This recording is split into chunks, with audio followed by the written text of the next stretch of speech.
While in North Carolina, I learned about a whole new type of signal for finding Native American artifacts.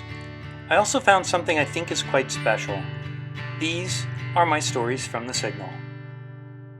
On my last day at Digstock III in North Carolina, I overheard a group of people talking at lunch who had an interesting technique for finding Native American artifacts. An incredibly nice man, Jeff, seemed to be leading the group. He was more than willing to let me join along with my friends. When we finally met up with the group, Jeff showed us the approach. The soil in the fields we were in was very sandy. There were several hot spots where a number of Native American artifacts were commonly found. These included arrowheads, flakes from making arrowheads, as well as pottery shards. Also, shark teeth could be found as well. The technique for finding relics was relatively simple. Sit down on the ground and start digging a hole about 8 inches or so deep. Then start to carve away at the front half of the hole in a side-to-side sweeping motion with a metal shovel. It is a bit exhausting and, like metal detecting, uses muscles you don't use every day. At some point, if you are lucky, you will hear and feel a signal from your shovel.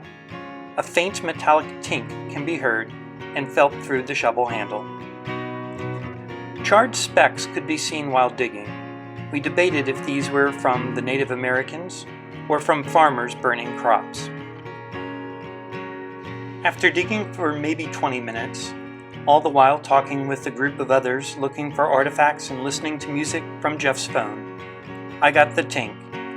It was as obvious as can be. Upon looking down, I found this flake. I tossed it over to Jeff, who confirmed it was indeed a flake. After maybe a few more minutes and only a few inches away, I found a second flake. The day prior, I was in the same field where I found the flakes and had found this. It's copper and just over 1.25 inches. My first thought when I found this was that it was a Native American artifact. I talked it over with a few people there, and the thought was it was not Native American, although no one seemed to have a definitive answer. Once home, I did a bit of research. I couldn't find much in the way of Native American copper in North Carolina, but I did get a hit on Virginia copper, including this image that shows Virginia tubular copper beads, which look incredibly similar to the one I found. My next thought was to identify the Native American tribes that would have lived where I found the artifacts.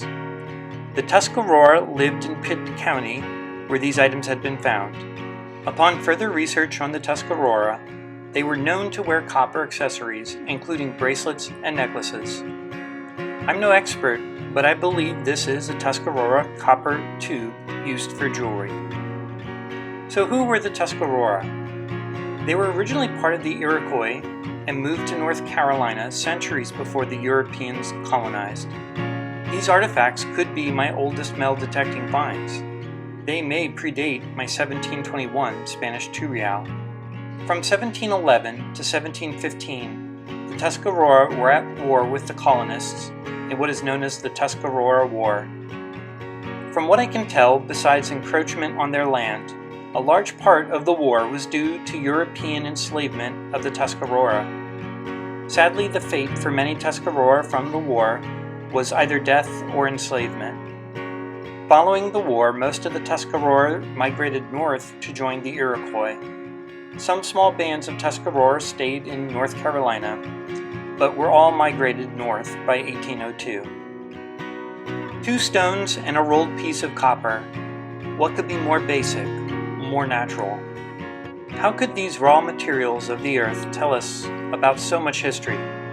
Not all of which we can be proud of, but history nonetheless.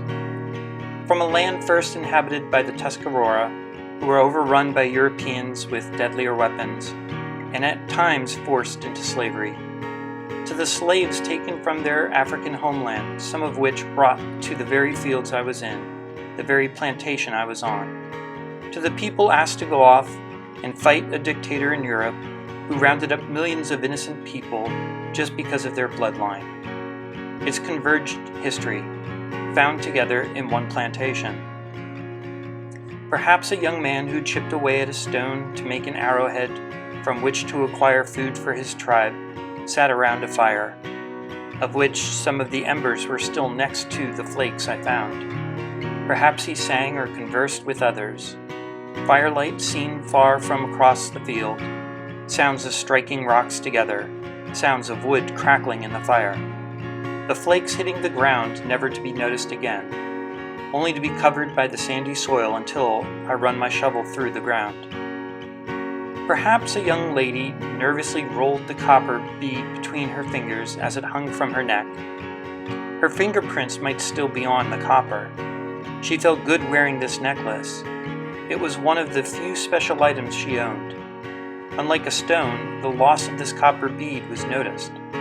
Maybe it was a string of beads that broke, sending them all to the ground. She found all she could when it happened except for the one found centuries later by a signal from my metal detector.